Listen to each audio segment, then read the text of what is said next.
Gangrape case में 4 आरोपियों को दोषी करार दिया गया है और यह फैसला गैंगरेप के 2 केस में सुनाया गया है। 22 अगस्त 2013 को शक्ति मिल में 5 आरोपियों ने 23 साल की एक फोटो जर्नलिस्ट के साथ गैंगरेप किया था।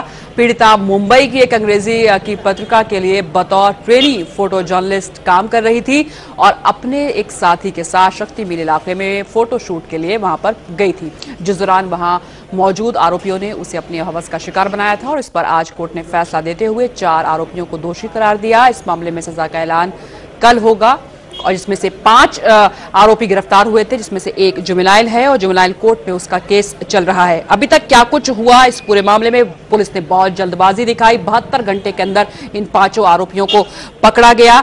कई गवाह जो कि फोटो जर्नलिस्ट केस में 44 गवाह जिन्होंने अपनी गवाही दी वहां पर, और जो दूसरा केस जो गैंगरेप का था जिस पर इन पर आरोप है उसमें 31 गवाहों ने अपनी गवाही दी। तो केस काफी मजबूत और अब आज दोषी करार दिए गए हैं और अब सजा का ऐलान होगा। इस पर उज्जवल निकम का क्या कहना है, वरिष्ठ वकील, आइए सुनते हैं। Today the court has held in all 4 accused in telephone operator case as well as in photojournalist case guilty for committing gang rape on telephone operator on 31st July as well as on 22nd August on photojournalist.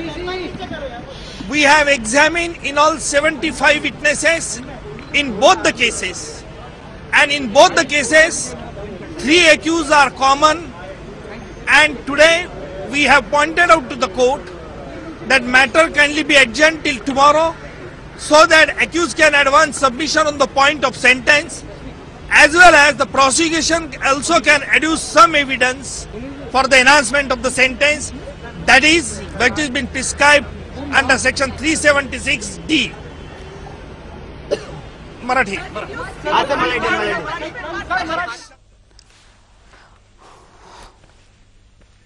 तो उज्जवल निकम को भी आप सुन रहे थे कि अब जो फैसला होगा वो क्या हो सकता है, और सेक्शंस की बात उन्होंने की है जो आरोप इनके ऊपर है। कई बार इन आरोपियों ने अपने बयान भी वहां पर बदले हैं। 361 पन्नों की चार्जशीट दायर की गई थी और उसके बाद केस को और मजबूती मिली, जांच का दायरा बढ़ा।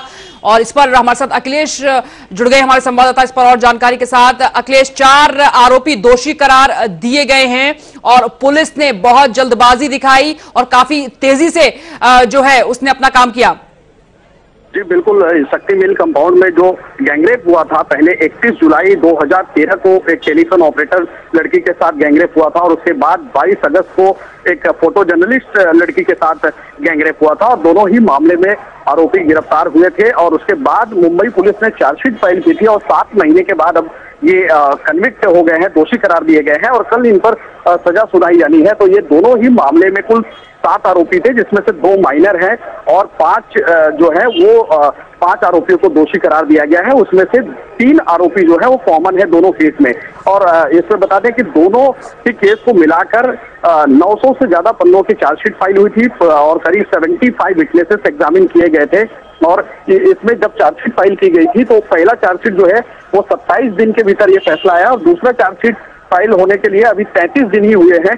तो ये दोनों मिला के मुंबई पुलिस के लिए काफी ही ये फैसला संतोषजनक है, क्योंकि 7 महीने के अंदर 2 केसों में और उन्होंने 5 आरोपियों को दोषी ये कन्विक्ट करवाया है। और उसके साथ ही अभी इन्हें जब सजा सुनाई जाएगी कल, तो सरकारी पक्ष ने यही मांग की है कोर्ट से कि इन्हें मैक्सिमम जो सजा होती है 20 साल की और मैक्सिमम लाइफ टाइम का और मिनिमम 20 साल की सजा होती है। तो इस सजा को ध्यान में रखते हुए, क्योंकि ये बहुत ही घिनौना अपराध था और शक्ति मिल में जो भी लड़कियां वहां पर गई थी, बाकी भी विक्टिम हो सकते लेकिन कोई सामने नहीं आया था, क्योंकि मुंबई पुलिस ने यह आह्वान किया था उस दरमियान कि अगर और भी कोई विक्टिम है तो सामने आए, लेकिन कोई भी नहीं आया। लेकिन 2 लड़कियां सामने आई थी और उन्होंने जो मामला दर्ज कराया था उस पर ये केस खड़ा हुआ और पूरे मामले में 5 लोग को अब सेशन कोर्ट ने दोषी करार दिया। बिल्कुल अखिलेश, यानी कल का इंतजार रहेगा, कल सजा सुनाई जाएगी। फिलहाल शुक्रिया आपका इस जानकारी के लिए। और इस पर आर पाटिल का क्या कहना है, आइए सुनते हैं। मुंबई शहर महिलाओं के लिए पूरे देश में एक से सबसे सुरक्षित शहर माना जाता है, फिर भी हमारे शहर में एक भयानक घटना हुई थी। पूरे महाराष्ट्र के लिए नहीं, देश के लिए एक महत्वपूर्ण मुकदमा था। और उसका फैसला आ गया है। महिला सुरक्षा के लिए आप क्या आगे किस तरह प्रयत्न किए जाएंगे? एक केस आज दर्ज हुआ है, मामला एक सबक साबित होगा। ये घटना घटने के बाद बहुत सारे उपाय योजना महिला सुरक्षा के लिए मुंबई पुलिस की तरफ से और महाराष्ट्र पुलिस की तरफ से की गई है। मेरा विनम्र दावा है, आज भी देश में जितने बड़े शहर है उसमें मुंबई में हमारे बहनें और महिला सुरक्षित है।